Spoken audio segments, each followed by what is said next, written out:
스승님 질문 드리겠습니다. 이따금 보면 돈이 많은 사람들이 써야 할 곳에도 안 쓰고 인색할 정도로 자린고비처럼 사는 분이 있고 자기 능력에 맞게 적절하게 잘 쓰고 사는 분들이 있습니다. 그런데 가끔 자린고비 같이 사는 분이 부자로 잘 사는 것을 보면 어떻게 사는 게 바르게 사는 것인지 혼란스러운 때가 있습니다. 돈 쓰는 법에 대해서 스승님의 바른 가르침 부탁드립니다.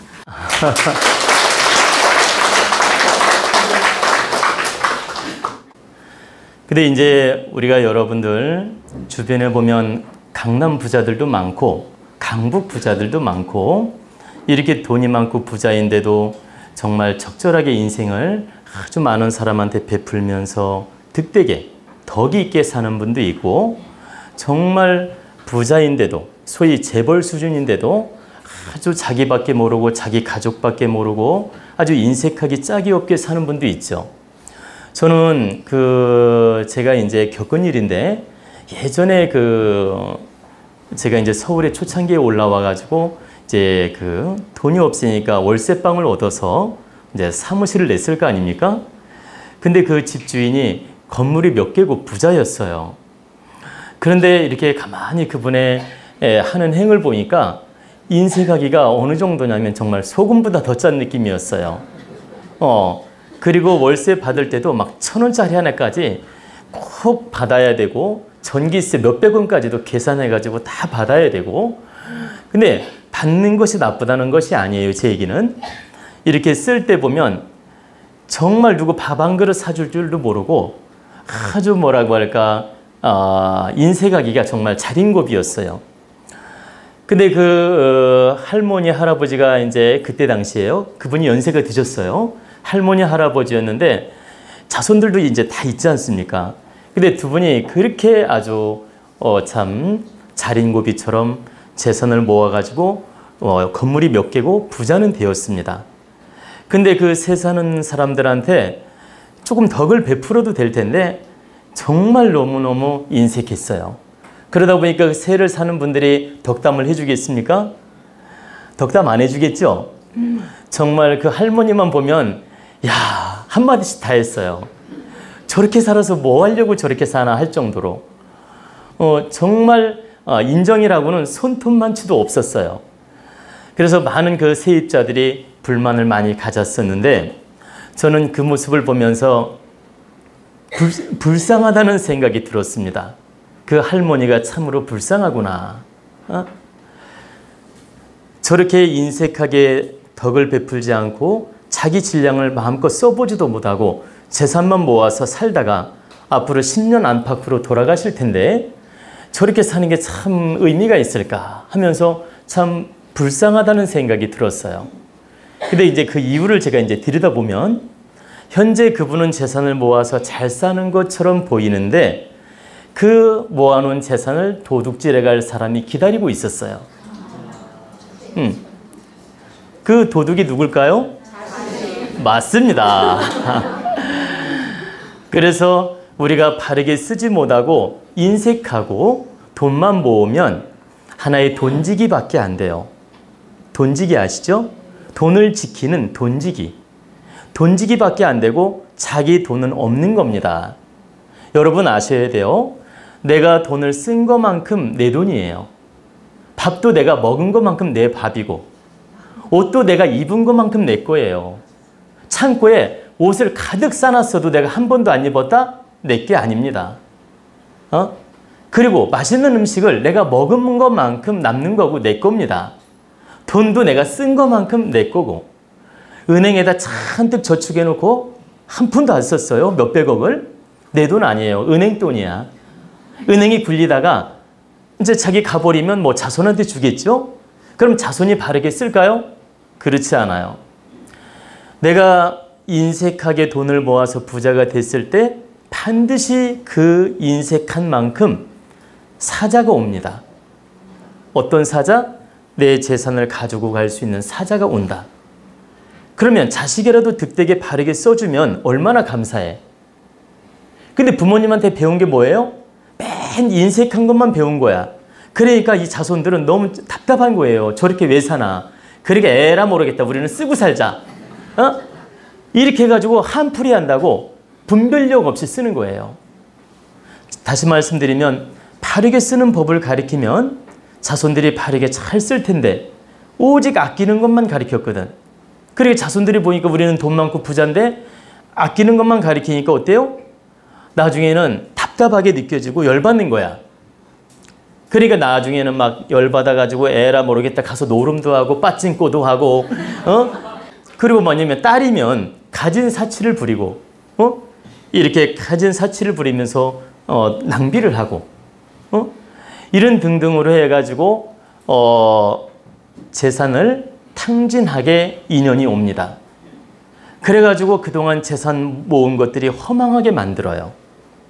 그리고 바르게 못 살았던 걸 보여줍니다. 그래서 여러분이 아셔야 될 건 내가 잘 벌었으면 잘 쓸 줄 아는 게 이게 복되게 사는 거예요. 그럼 잘 쓸 줄 안다는 건 내가 정성껏 노력해서 벌었으면 그 돈을 내 개인적 질량을 높이는 데도 써야 되고 나아가서 주변 사람을 득되게도 써야 되고 또 가족을 살피는 데도 써야 되고 이 사회를 이롭게 쓰는 마음을 가질 때 이 재산은 가치가 있는 것입니다. 그리고 그렇게 쓰다가 가야 내가 돈을 잘 썼구나 해서 여한이 없어요. 내가 인생을 잘 살았구나 해서 여한이 없다. 근데 몇백억 몇천억을 벌어놨는데 쓰지도 못하고 갔어. 그 귀신이 한이 맺힐까요? 안 맺힐까요? 아니 말해 보십시오. 크게 해보세요. 그것처럼 그 영혼은 집착으로 묶이게 되며 집착신이 되며 저승도 가도 항상 그 여한이 남아서 좋은 데 못 갑니다. 한이 남아가지고. 그래서 돈이 많은 부자들이 과연 천당에 갈 수 있느냐? 가는 경우 아주 드물어요. 재벌 회장님들이 이 소리 들으면 찔끔하겠지만 강남 갑부가 됐든 강북 갑부가 됐든 회장님이 됐든 그런 분들이 천당, 천상세계, 극락세계 가는 경우는 아주 드물다. 물론 가는 분도 있어요. 없다는 말이 아니에요. 왜 그러냐? 돈이 많으면서도 좋은 일 많이 하고 덕행을 한 분들이 또 있거든. 아주 바르게 사는 분도 있다는 얘기입니다. 그런 분도 있기 때문에 제가 말하는 건 다 못 간다 이 말이 아니에요. 가는 분도 있지만 대체적으로 못 가는 분이 많다. 왜 그러냐? 집착 때문에, 여한 때문에. 돈을 써보지도 못하고 가는 것이 너무 여한이 남아서 집착신이 되어서 못 갑니다. 그래서 우리가 하느님이 큰 재산을 주었을 때는 이걸 내 거라는 집착을 놓아야 돼요. 왜 그러냐? 이 큰 재산은 백성들의 피와 땀이에요. 백성들의 피와 땀이 내 질량이 크다 보니까 나한테 모아진 거예요. 자, 백성들의 피와 땀이 이렇게 하나하나 다 에너지들이 모아서 나한테 온 겁니다. 우리가 그 물질을, 우리가 돈을 우리가 사람들의 그 피로 비교를 하지 않습니까? 에너지를. 그것처럼 이 돈을 모을 때는 정성과 노력이 있어야 가능하기 때문에 그렇게 우리가 비유를 하는 겁니다. 그러면 그 많은 백성들의 피와 땀 에너지가 무게질량 때문에 하느님이 나한테 모아준 거예요. 무게질량으로. 나는 이제 큰 제복이 있으니까 나한테 밀어주었다. 그럼 나한테 밀어줘가지고 내가 큰 재산을 관리하게 됐어요. 그러면 큰 재산을 관리한 것만큼 책임이 주어지는 거예요. 바르게 써야 되는 책임이 주어진다. 근데 재산을 많이 주었더니 이게 다 내 건 줄 알고 이게 이 백성들의 피와 땀이 나한테 온 걸 모르고 자기 멋대로 아집대로 고집대로 쓰다가 헛되게 가는 사람도 있고 또 인색하게 쓰지도 못하고 가는 사람도 있고 아주 그냥 뭐라고 할까 주색 잡기 이런 걸로 다 그냥 낭비하는 분도 있고 이제 이런 분도 있는데 이게 바로 업을 짓는 거예요. 그분은 하느님이 큰 재산을 줌으로 인해서 그 돈 때문에 이분은 업을 안 지을 것도 더 짓게 됩니다. 이 이치를 깨우치지 못해서. 즉 많은 질량이 에너지가 나한테 모아주어서 하느님이 나로 하여금 득되게 잘 쓰라고 주었는데 이걸 깨우치지 못하고 바르게 쓰지 못하니까 오히려 업을 짓는 꼴이 되고 죄를 짓는 꼴이 된다. 그래서 오히려 저승갈 때는 한 맺힌 귀신이 된다. 이런 경우가 실제 많다라는 겁니다. 그래서 이 강의를 듣는 우리 국민들, 당신들이 정말 큰 재산을 이루었다면 이걸 내 재산이라고 착각하지 마라. 이건 백성들의 피와 땀이요, 하느님이 그 당신에게 큰 질량을 모아주어서 이걸 바르게 이 국민을 위해서, 국가를 위해서 바르게 잘 쓰라고 이 질량을 주셨구나. 이 에너지를 주셨구나. 그러면 어떻게 써야 될지 내가 바르게 궁리를 해가지고 이웃에 득되게 쓰든, 우리 국민에게 득되게 쓰든, 가족에게 득되게 쓰든 일단 공익적으로 내가 잘 쓰는 마음을 가져야 된다. 그래야만이 그 재산을 바르게 지킬 수도 있고, 쓴다고 해서 다 없어지는 게 아니에요. 여러분 그걸 아셔야 돼요. 이렇게 기운이 큰 분들은 쓰면 또 그 질량이 채워지게 돼 있어요. 쓰면 또 채워지고 다 없어지는 게 아니에요. 그러면 내가 잘 득되게 써가지고 거룩하게 인생을 살 때 오히려 재산도 지킬 수 있고, 또 그 재산은 무한대로 하느님이 모아주기 때문에 내가 득되게 아주 바르게 잘 살 수가 있다. 그리고 이제 좀 전에 말씀대로 이렇게 어떤 분은 돈을 벌었으면 아주 지적으로 잘 쓰는 분들이 있는데 그분들이 바르게 인생을 사는 거예요. 원래 하느님이 주신 땅도 내 땅이 없었으며 내 재산도 내 재산이 없었다. 내 돈이 없었다. 잠시 너로 하여금 복을 주어서 잘 운영하라고 맡긴 것이지 원래 내 것은 없다라는 겁니다. 저는 어느 날 그 이치를 깨닫게 됐어요. 그래가지고 계룡산에다가 지금도 큰 도량을 만들어 놨는데 어느 날 갑자기 깨우치고 나니까 이게 내 게 아니구나. 하느님이 잠시 우리 국민들을 위해서 바르게 쓰라고 나한테 이 책임을 맡겼구나. 이걸 알게 됐습니다. 그 순간 이 땅덩어리들이 나한테는 부담이었어요. 부담이란 말이 잘 써야 되겠다는 부담이 오더란 말입니다. 아주 만인을 위해 득되게 잘 써야 되겠다는 그런 부담이 오더란 얘기예요. 그래서 이건 원래 내 것이 아니었다. 그러니 내가 바르게 운용을 잘해서 모두를 이롭게 잘 써야 되겠구나. 그때 내가 후련히 보세요. 아무 집착 없이 아주 바르게 잘 쓰다가 갈 수 있고 하느님한테 칭찬을 받을 수 있겠구나. 이걸 깨우치게 된 거예요. 그래서 제가 그 계룡산의 도량을 만들면서 아주 기쁜 마음으로 도량을 만들고 여러분들이 함께 공부할 수 있게끔 지금도 준비하고 있고 지금 우리 도원대학 땅 본원도 건립을 하고 있습니다. 근데 그 건립을 하면서 저는 정말 보람있고 기쁜 마음으로 지금 행하고 있습니다. 그리고 우리 여기 임원이나 도원 가족들은 대충 아시고 계시는 분들이 있는데 정말 지금 일생 동안 제가 이루어놓은 그 자본 능력을 다 거기에 지금 투자하고 노력을 해서 여러분들이 잘 쓰게 하고자 하는 겁니다. 바로 하느님이 저한테 주신 사명이고 이 물질 능력을 잘 쓰라고 주신 하나의 숙제라고 제가 알게 된 거죠. 그래서 정말 아무 사심 없이 지금 노력을 하고 있습니다. 그리고 이렇게 거룩하게 잘 쓰게 되면 저는 그 질량이 없어지는 게 아니에요. 오히려 질량이 더 커져서 여러분들을 더 크게 도울 수 있는 힘이 생깁니다. 저는 그런 이치를 알고 있어요. 그래서 앞으로 우리 도원대학은 무한히 성장하고 무한히 커져서 수천, 수만 명까지도 앞으로 교육을 할 수 있는 그런 질량으로 성장할 것입니다.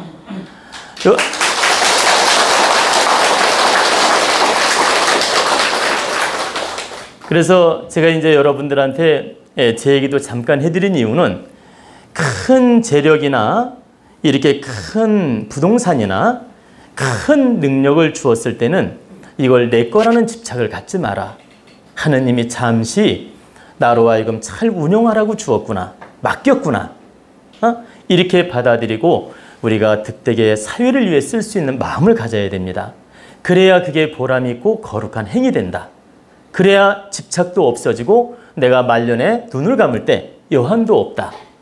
또한 자손들이 복되게 살아요. 그래야만이. 자손들이 지금 내가 큰 재산을 물려주지 않더라도 그 공덕으로 아주 득되게 빠르게 빛나게 인생을 산다.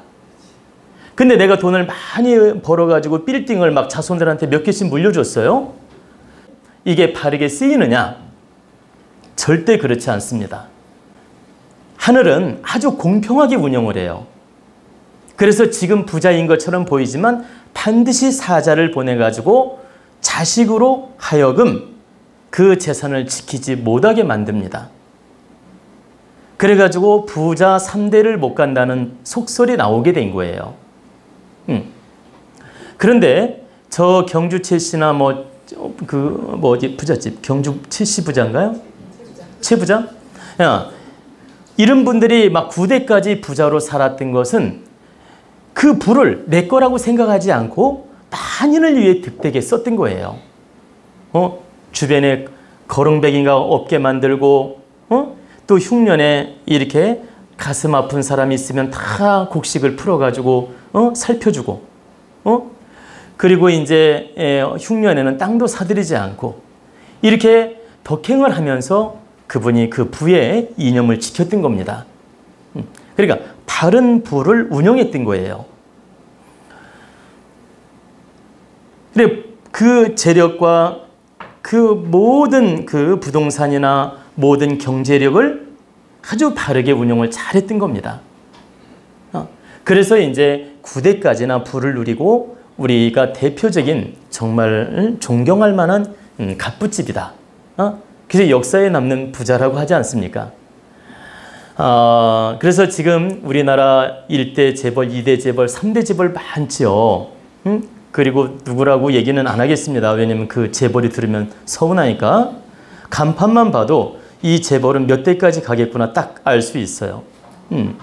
근데 지금 제가 그 얘기를 금방 하면 그 상호를 가진 그룹은 부담이 오기 때문에 차마 말은 못하겠고, 해당한 제가 볼 때는 3대까지 갈 재벌이 있고 5대까지 갈 재벌이 있어요.